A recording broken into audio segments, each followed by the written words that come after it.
Today is April 8th, 1943, 27,000 feet over the city of Caen, France. As Overlord observed the elongated figures climbing laboriously toward his formation through the crystal-clear canopy of his Fowler Wolf 190A5, the oxygen mask was unable to conceal the sneer that was on his face. Yag Kashvada's seasoned ace, who is 26 years old, paid attention to the American fighters who were making their first appearance in combat over occupied Europe.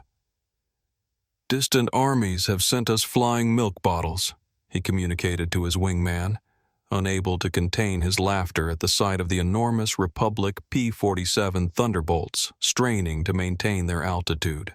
Below them, 16 P-47C Thunderbolts of the 4th Fighter Group lumbered upward in tight formation, their 2,000-horsepower Pratt & Whitney R2800 double Wasp engines straining against their 7-ton weight. To German pilots accustomed to the sleek Spitfires and nimble Soviet fighters, these corpulent American machines appeared almost comical. Barrel-shaped fuselages topped with greenhouse canopies, wings that seemed too small for their massive bodies, propellers that dwarfed anything in the Luftwaffe inventory. What her Mason didn't know, what none of the German pilots circling like wolves above could have imagined, was that they were witnessing the arrival of the weapon that would systematically destroy the Luftwaffe's fighter arm. Within 18 months, these flying milk bottles would transform. The mathematics of destruction were already loaded in those broad wings. 3,400 rounds of ammunition, a combined rate of fire of 6,000 rounds per minute, enough concentrated firepower to saw a messes in half in less than 2 seconds. The transformation began that April morning when Major Donald Bully, commanding the 335th Fighter Squadron, spotted the German formation positioning for attack. The former Eagle Squadron veteran, who had transferred from RAF Spitfires just weeks earlier, understood what his men didn't yet know.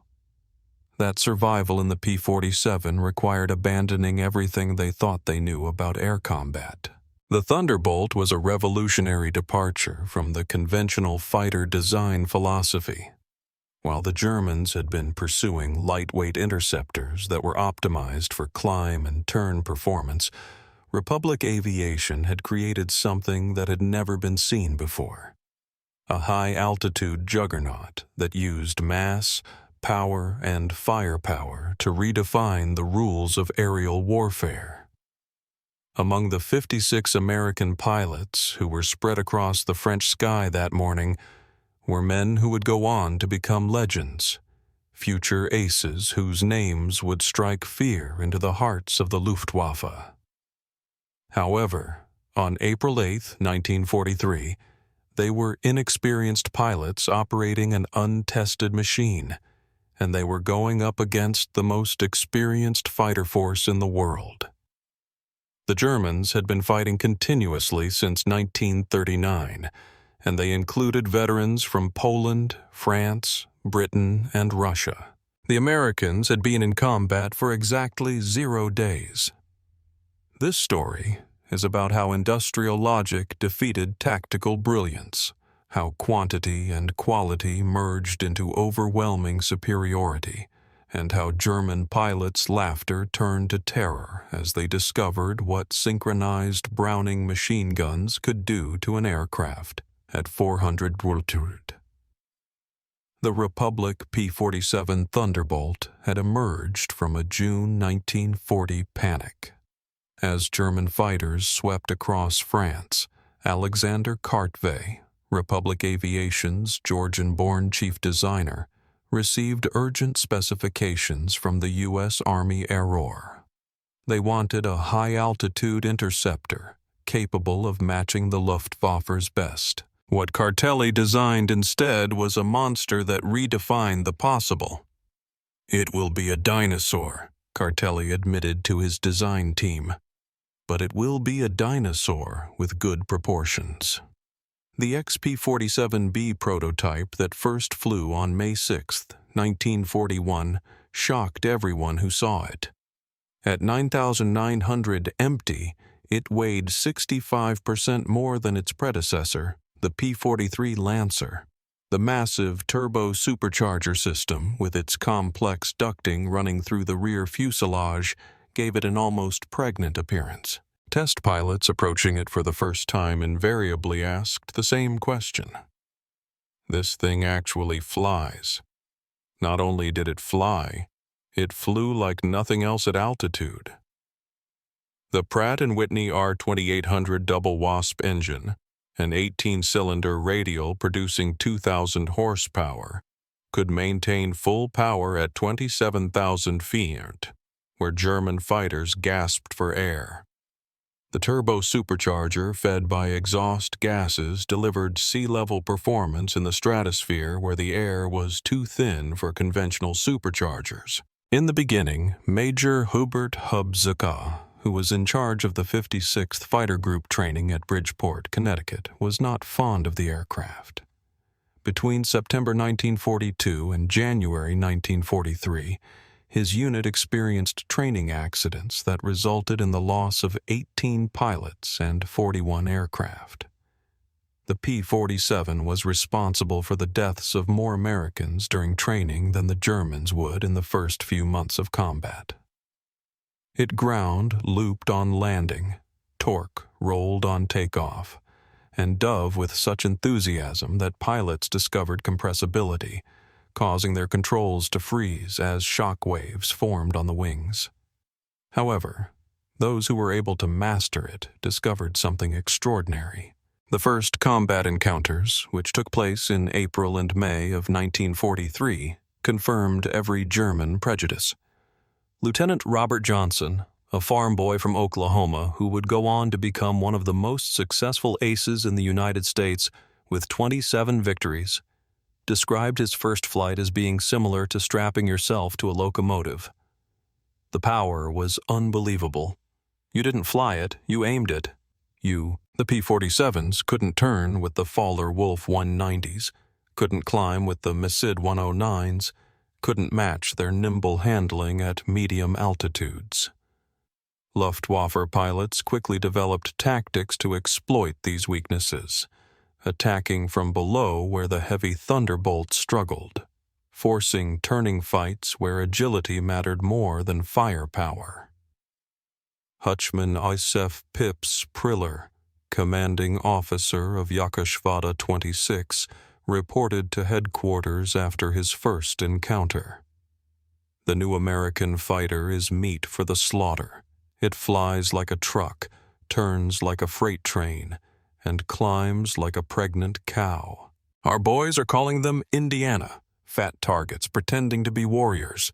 The statistics seem to confirm German confidence. In their first month of operations, the American fighter groups lost 14 Thunderbolts for only 3 confirmed German kills.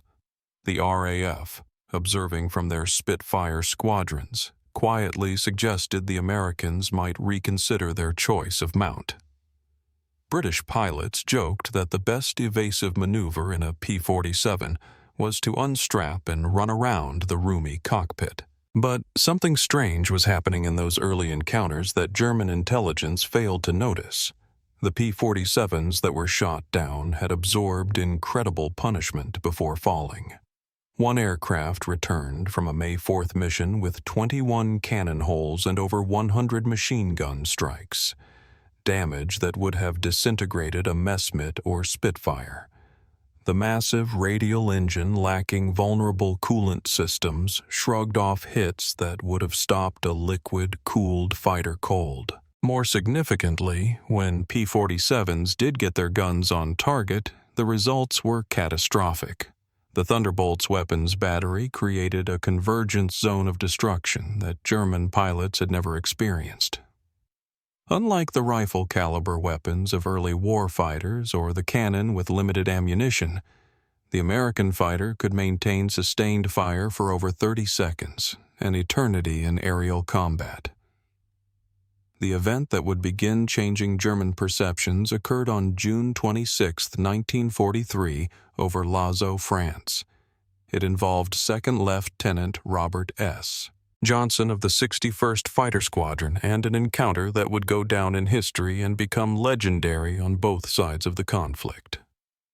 Johnson's formation of 48 P-47s was returning from escort duty when they were bounced by 16 Fowler-Wolf 190s from 2 August 26, led by Headman Wilhelm Ferdinand Galland, the younger brother of the famous Adolf Galland.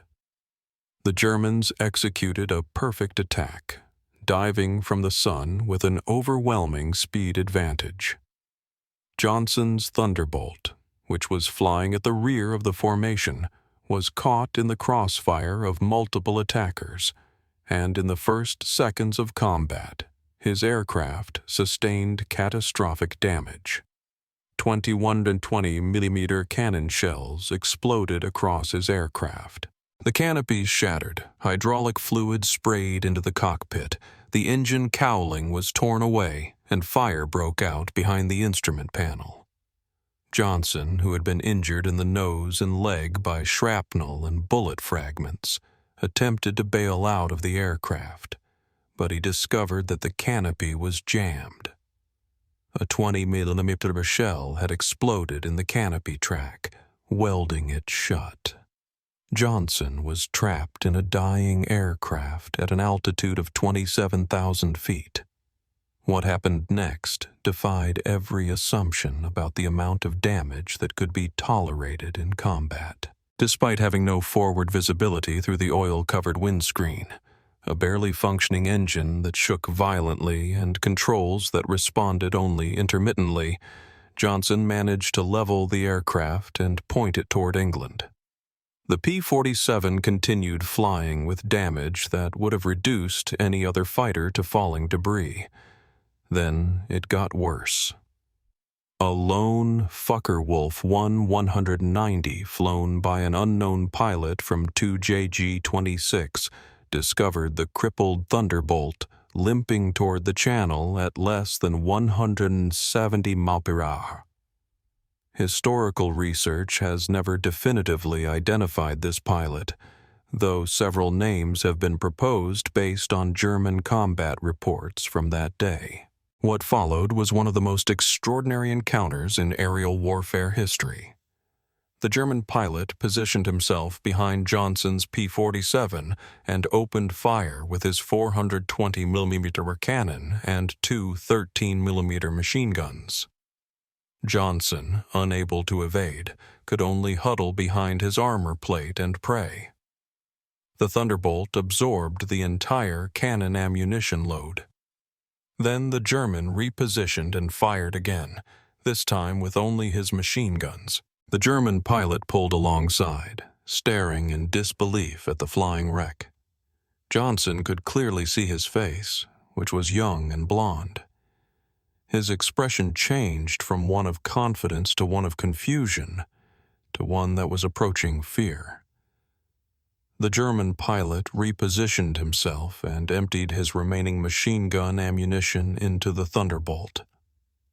Despite this, the Thunderbolt continued to fly. He pulled alongside once more, shook his head in apparent amazement, gave an informal salute, and then pulled away, presumably out of ammunition.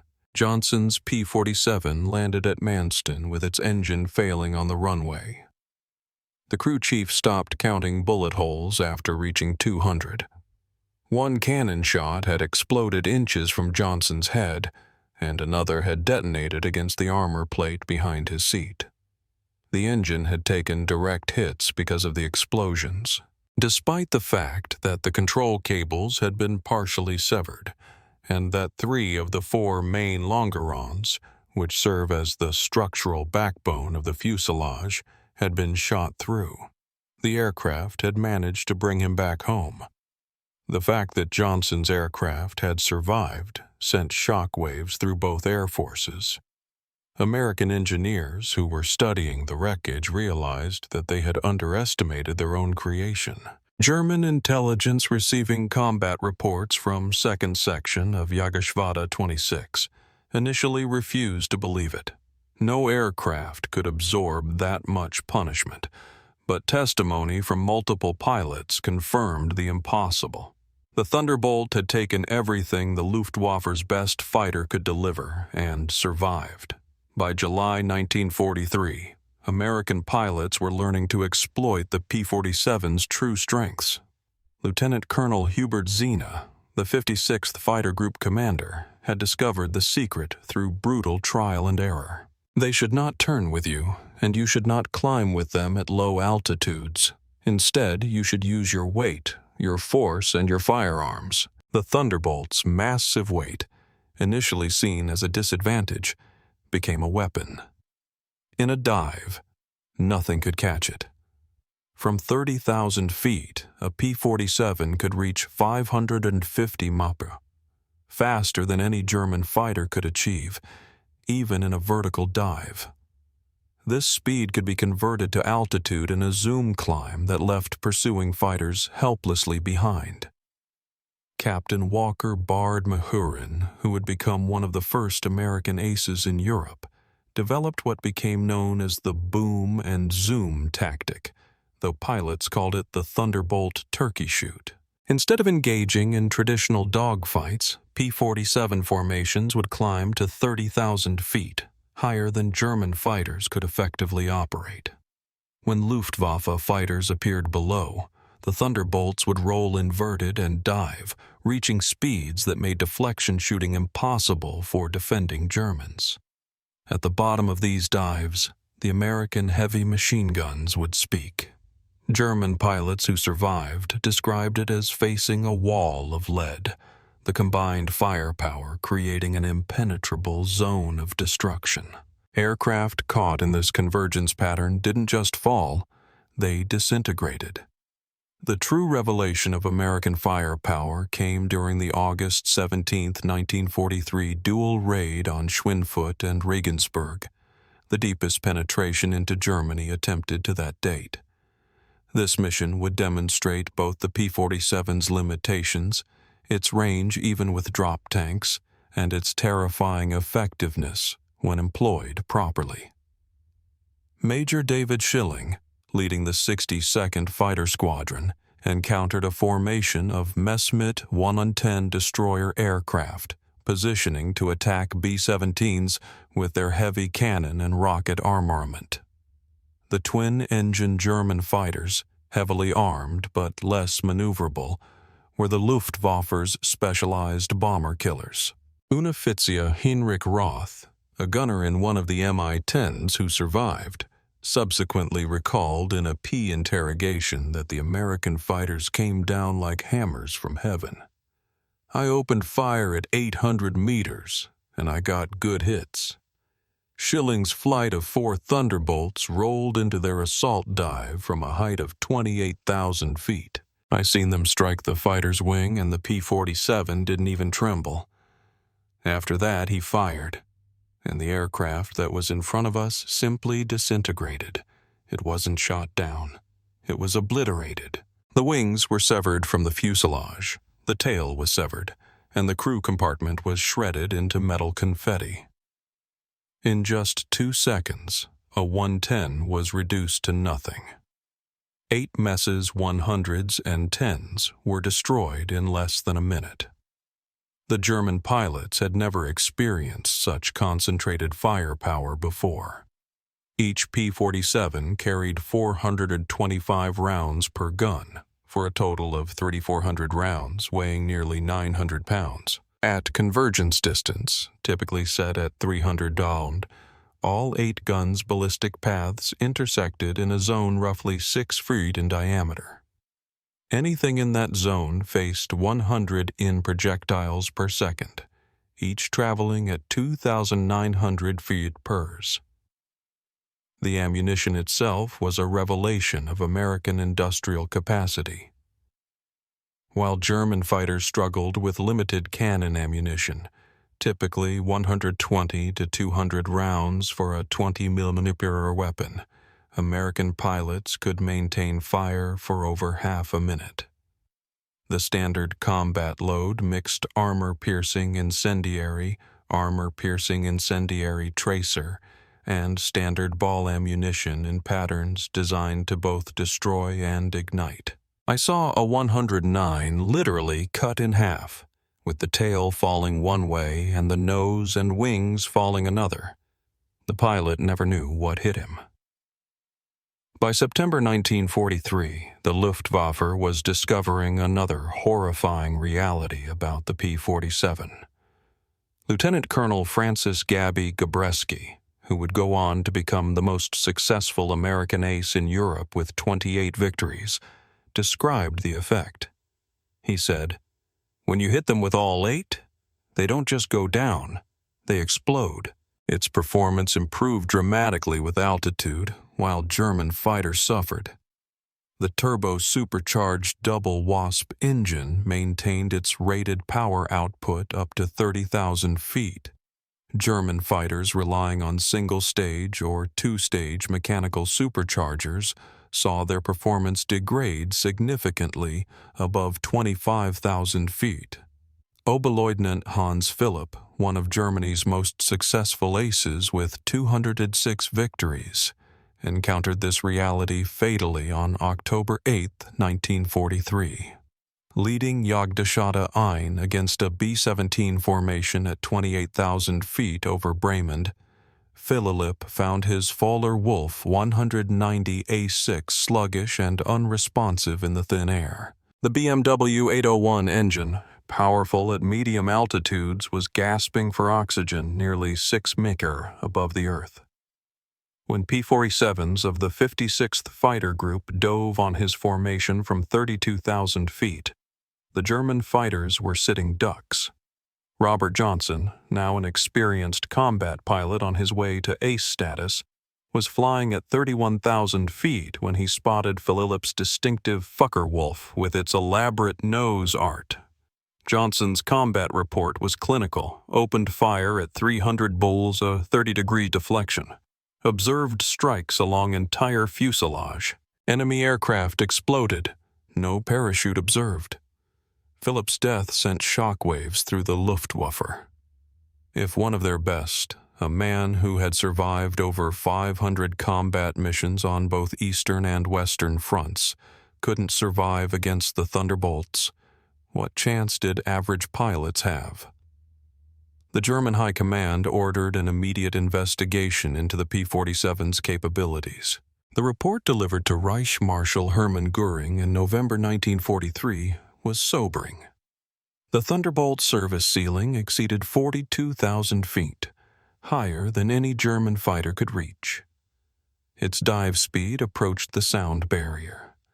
Its armor included a 38 in steel plate behind the pilot, 12 in bulletproof glass windscreen, and armored deflection plates around the engine. Most disturbingly, its rugged construction allowed it to absorb damage that would destroy 3 conventional fighters and still return home. In January 1944, a new variant of the P-47 began arriving in England that would complete the transformation from laughingstock to nightmare. The P-47 D-22 featured a Hamilton standard hydroatic propeller with paddle blades 13 feet in diameter, with broad chord blades that bit into the air like massive OEs. The improvement in climb rate was immediate and dramatic. Where earlier Thunderbolts had climbed at an anemic 2,200 foot per minute at sea level, the paddle blade variants could achieve 3,000 foot per minute, matching or exceeding German fighters at most altitudes. The massive propeller also improved acceleration, allowing P-47s to build energy faster in level flight. Hedman Heinz Knocker, a veteran of Jagdgeschwader 11 who had served in more than 200 combat missions, came into the new variations in February 1944 as he was intercepting a bomber near Hanover. He wrote in his combat diary, "The fat American fighters have learned to climb. With the expectation of gaining our customary edge, we bounced a formation close to Hanover. They climbed up alongside us after turning out to be us. We attempted to disengage, but they pursued us up to a height of 30,000 feet. Schmidt was taken down and shattered into pieces. All that was left was smoke and pieces of the object. By no means are they the identical devices that we scoffed at the previous year. There was more to the paddle blade propeller than just an improvement in performance. The Thunderbolt's sound was altered as a result of this. It was possible to hear the characteristic rumbling sound that was produced by the blade tips reaching supersonic speeds from a distance of miles. It was believed that German ground soldiers were able to recognize approaching P-47s based solely on their sound profile. A low, menacing rumble that indicated that doom was coming from on high. In the beginning, they referred to it as Donnerschlag Thunderclap. When March 1944 rolled around, P-47s that were fitted with external fuel tanks were able to accompany bombers all the way into Germany. The two 108-gallon wing tanks, or the 75-gallon belly tank that were included in the standard configuration, allowed for a range of more than 1,000 miles. As a result of the paddle blade propeller's ability to boost performance even while loaded, Thunderbolts were able to engage in combat on equal terms immediately after dropping tanks. The response of the Luftwaffe was to focus on the bombers in the hope of inflicting sufficient losses to put an end to the daylight campaign being conducted by the Americans. It was necessary to fly past the P-47 escort screen in order to accomplish this, which was an increasingly deadly proposition.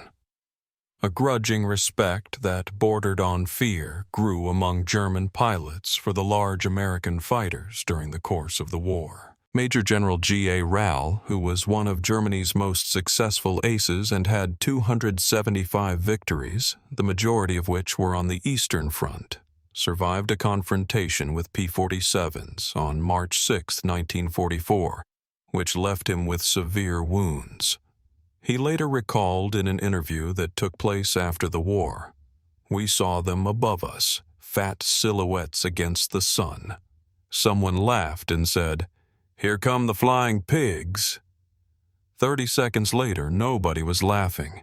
They came down like an avalanche, faster than we could react. The first pass destroyed 3 of our fighters, and they were just gone, transformed into burning debris." The German fighters operated at maximum power settings, which consumed fuel rapidly, whereas the large American radials were able to cruise efficiently at high altitude. Their guns did not fire in bursts like ours did. Rather, they poured out solid streams of fire. Getting caught in that stream meant instant death. The escort missions revealed another advantage of the P-47, which was endurance. Thunderbolts could remain with the bombers for hours, rotating top cover while maintaining enough fuel for combat and return. As more P-51 Mustangs arrived to take over long-range escort duties in spring 1944, P-47 units increasingly focused on ground attack, a role that would make them the most feared aircraft in the German arsenal. The transition began in earnest in April 1944 as the Allies prepared for the invasion of France. The Thunderbolt's heavy machine gun battery proved equally effective against ground targets.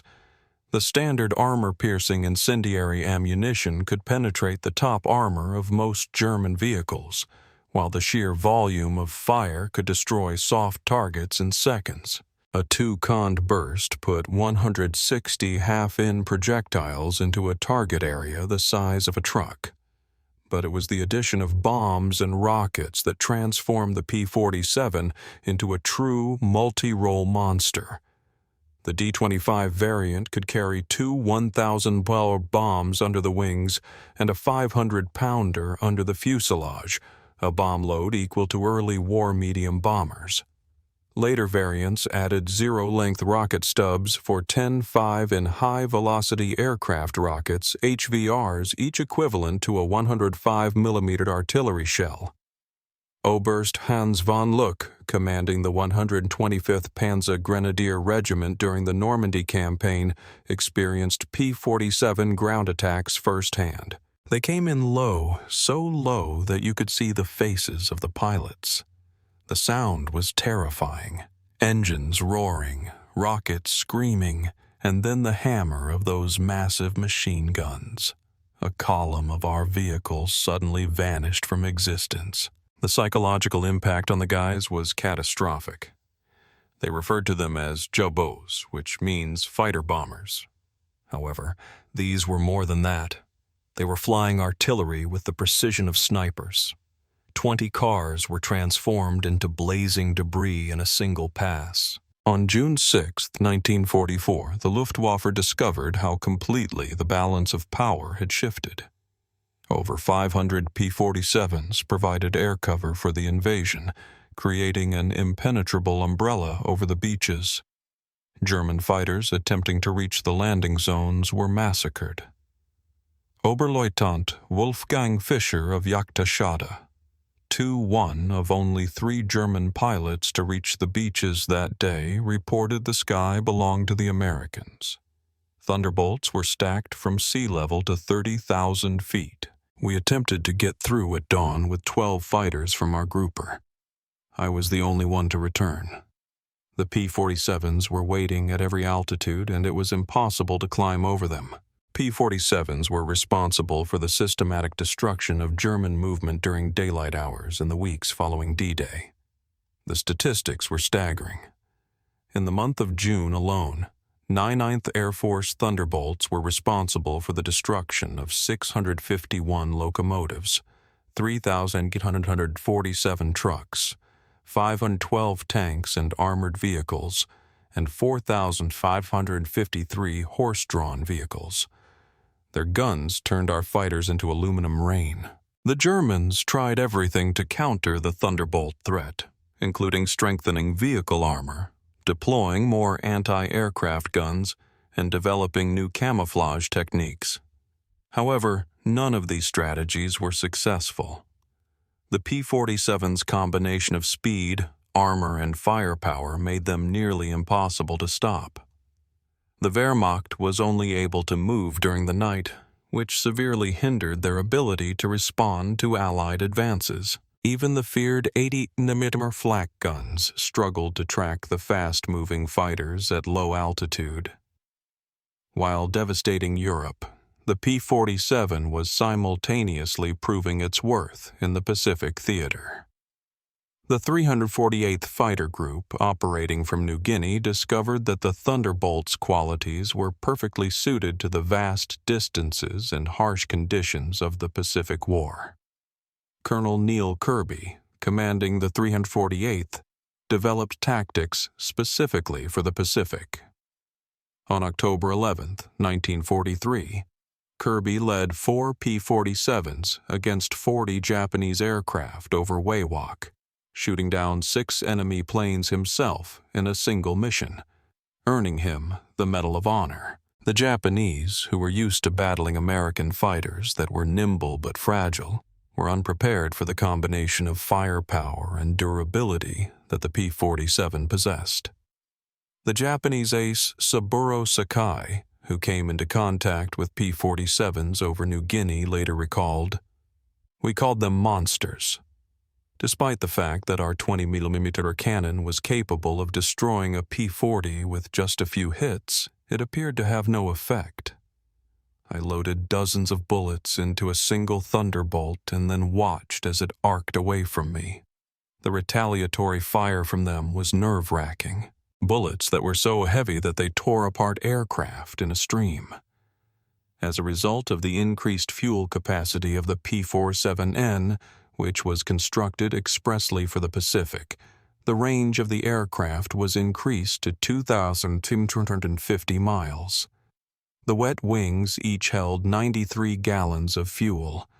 It was demonstrated that the short-legged fighter of 1943 had developed into a legitimate long-range weapon by the fact that this type would be used to transport B-29s to Japan. There is a possibility that the P-47's encounters with German jet fighters were the one and only thing that could truly validate its advancement. It was expected that propeller-driven fighters would be unable to compete with the Messerschmitt Mi-262 because to its top speed of 540 miles per hour. However, pilots of the Thunderbolt realized that they were able to catch planes in two different scenarios. While the jets were in high-speed falls from altitude and during takeoff and landing, when they were at their most vulnerable.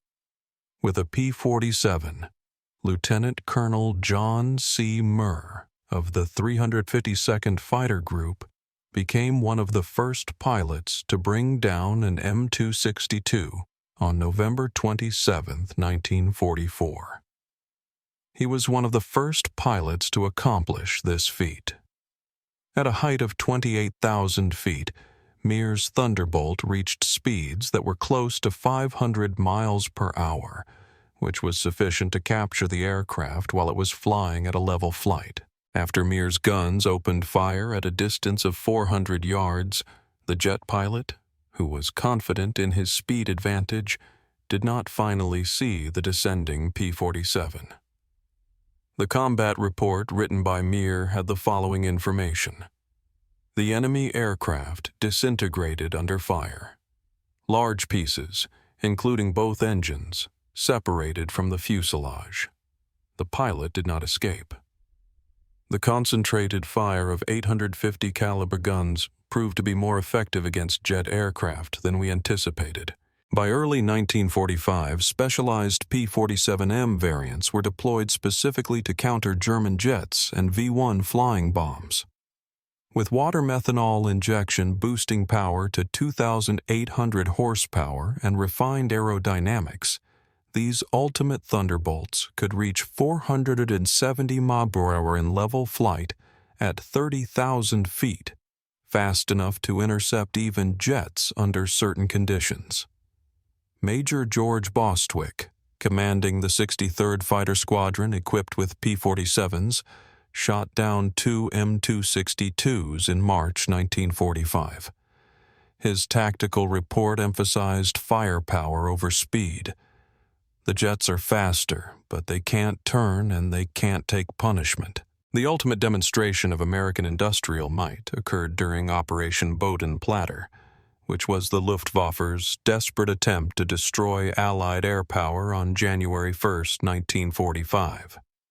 All it takes is one good burst from our battery, and they disintegrate like they're made of paper. They have to slow down in order to attack bombers, and that's when we get them. Nearly 900 German fighters, including their best remaining pilots, launched surprise attacks on Allied airfields across Belgium and the Netherlands. At Y-34 airfield near Metz, home to the 365th Fighter Group's P-47s, the attack initially succeeded. German fighters destroyed 22 Thunderbolts on the ground, along with several other aircraft. A captured German pilot brought to the command post pointed at the burning aircraft and taunted, "What do you think of that?" When Major George Brooking responded, he pointed to the flight line where ground technicians were already preparing hard stands for replacements and pulling damaged aircraft away. His remark became legendary across the entire 9th Air Force. "We will have 40 new ones by tomorrow. How long will it take you to replace your pilots?"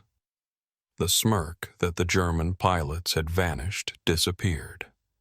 Within 48 hours, factory-fresh P-47 D-40s filled the flight line.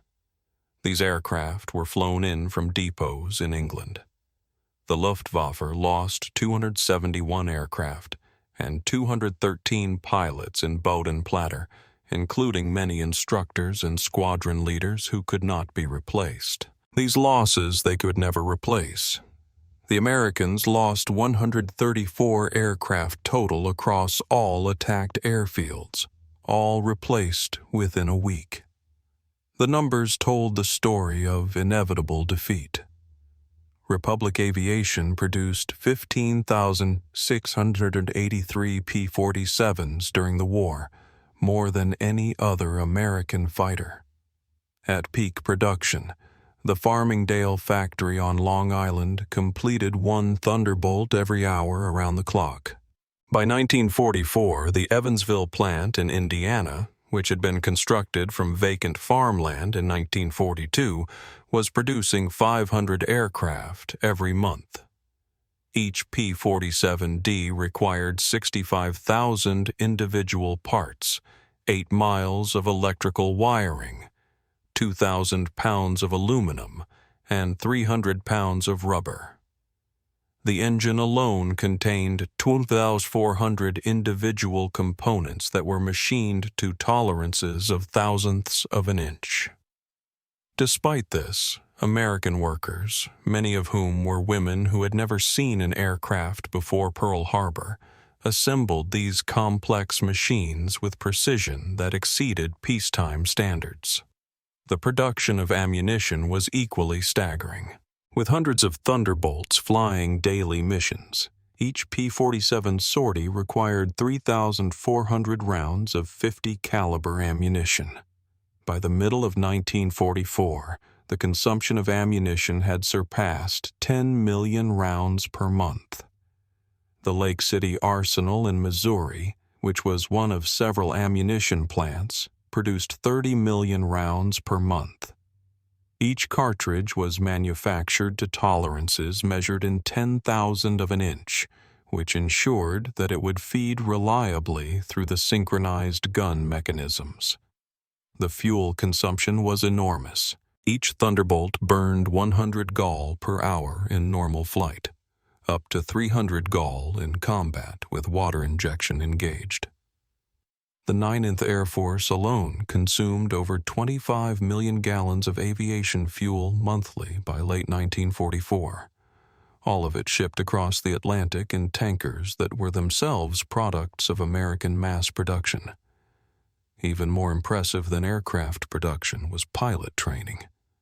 By 1944, the United States was graduating 30,000 pilots annually from advanced training, more than Germany had trained in the entire war. Before entering combat, each pilot of a P-47 received a minimum of 400 hours of flight training, including 100 hours in advanced fighters. In contrast, German pilots were entering combat with less than 100 hours of total time by the time the war was over. The quality of the training was evident in combat. American pilots arrived in Europe trained in formation flying, instrument navigation, gunnery, and tactics.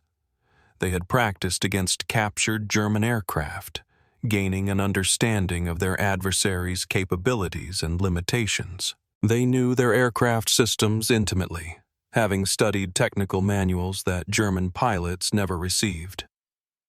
Lieutenant Eugene Roberts, arriving in England in September 1944, exemplified the American training advantage. I had 420 hours in my logbook, including 75 hours in the P-47. I'd fired at towed targets, practiced deflection shooting, studied gun camera film from actual combat. My first mission, I knew exactly what to do. The German pilot I faced couldn't have had half my experience. It wasn't even a fair fight. In March 1945, Obus Leutnant Isef Priller, the same pilot who had mocked the P-47s as pregnant cows 2 years earlier, was interviewed by German propaganda officials seeking to boost morale. His statement, deemed too demoralizing for publication, revealed the complete transformation in German attitudes.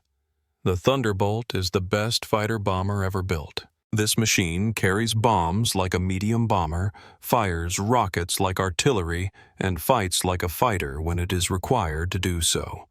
However, beyond the machine is what it represents: unlimited American production. Its firepower is unparalleled. Its weapons never jam, never overheat, and never run out of ammunition in normal combat. Their pilots arrive better trained than our instructors. They have fuel for training, ammunition for practice, and spare parts for everything. We have nothing but courage, and courage without resources is only delayed defeat. They lose 10, they construct 20, and we lose 1, and it is gone as good as it came. When you hear those guns, you know that death has come knocking. The sound haunts us. It is mechanical, exact, and relentless. In 1943, we laughed at them, but now we are not laughing at them. Just like everything else that is American, it is about having an overwhelming material advantage. They did not defeat us by employing more effective strategies or pilots who were more courageous. Rather, they buried us under an avalanche of steel and lead. By April 1945, the Luftwaffe existed primarily on paper. Fuel shortages grounded the majority of aircraft. Experienced pilots were dead or captured. Airfields were cratered ruins. But even with aircraft and fuel, German pilots faced an impossible equation.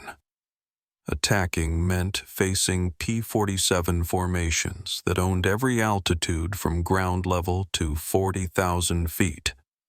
Feldwebel Klaus Brechender, one of the last German pilots trained in 1945, flew exactly one combat mission before the war ended.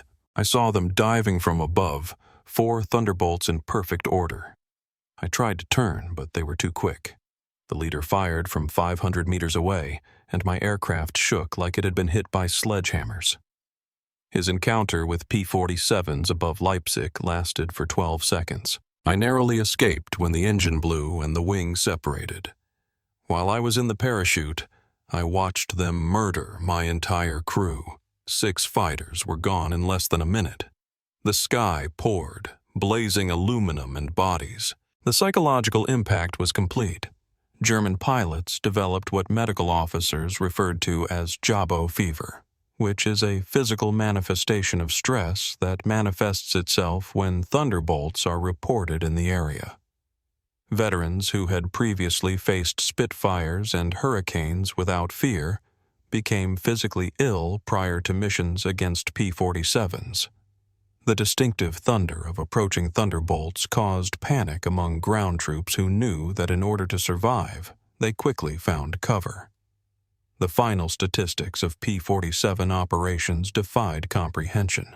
There were 3,752 German aircraft that were destroyed in aerial combat in Europe, 3,315 aircraft that were destroyed on the ground, 86,000 railway wagons that were destroyed, 9,000 locomotives that were destroyed, and 6,000 armored battle vehicles that were destroyed also.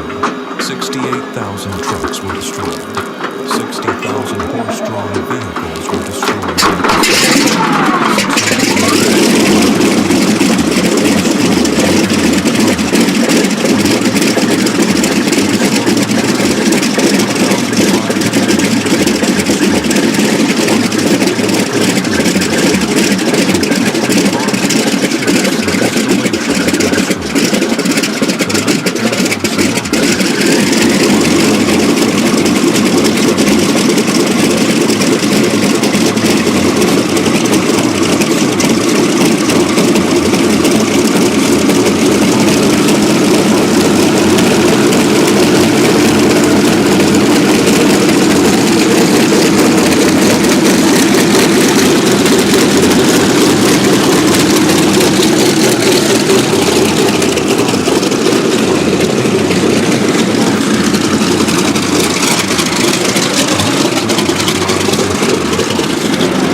Of experience in combat. The average P-47 pilot had over 200. At the Luftwaffe Interrogation Center at Oberursel, captured Allied pilots were debriefed by German intelligence. The records captured in 1945 revealed German assessments of Allied aircraft. The file on the P-47, updated continuously throughout the war, showed the complete reversal of opinion. April 1943. The machine gun armament was insufficient against cannon-armed fighters, and the fighter was a large and unmaneuverable aircraft. It was inferior to German variants in all performance metrics, with the exception of dive speed. The threat assessment for this aircraft was negligible. Firepower is becoming increasingly problematic. Pilots are demonstrating improved tactics, and the aircraft has exceptional high-altitude performance, extreme structural strength. In June of 1944, a significant threat was posed over 25,000 feet. The dominant fighter bomber was superior to all German types above 20,000 feet, and its firepower was deadly against all target kinds. The structural robustness of the aircraft makes it extremely tough to shoot it down. Assessment: present a critical threat at all altitudes. March 1945, the best fighter bomber of the war. Combination of firepower, durability, and performance unmatched. Pilot quality, exceptional assessment, unsurvivable in direct engagement. In 1985, at a reunion of German and American fighter pilots in Phoenix, Arizona, former adversaries met in peace. General Lieutenant Adolf Galland, former head of the Luftwaffe fighter arm, was asked about the P-47. His response, recorded on video, captured the complete transformation. "We made a huge error in 1943 when we saw this enormous heavy fighter and scoffed at it. The Americans do not understand air combat, so we stated that they created a bomber and called it a fighter. We were the ones who did not comprehend. They understood that in a war of attrition, the plane that could take punishment and deliver devastating firepower would win. They were right. The first time I flew a captured P-47 after the war, I understood everything. The Americans did not attempt to build a fighter plane that was designed for Europeans. Instead, they built an American fighter plane that was designed around production, firepower, and survivability. The power was fantastic, and it seemed to rise upwards as if it were falling. The cockpit was comfortable, the visibility was superb, and the controls were precise. It was a pilot's aircraft that was covered in armor. But what really impressed me was the realization that the United States of America built over 15,000 of these complex machines while fighting a war that spanned 2 oceans. Each one required an engine that was more complex than anything that Germany produced.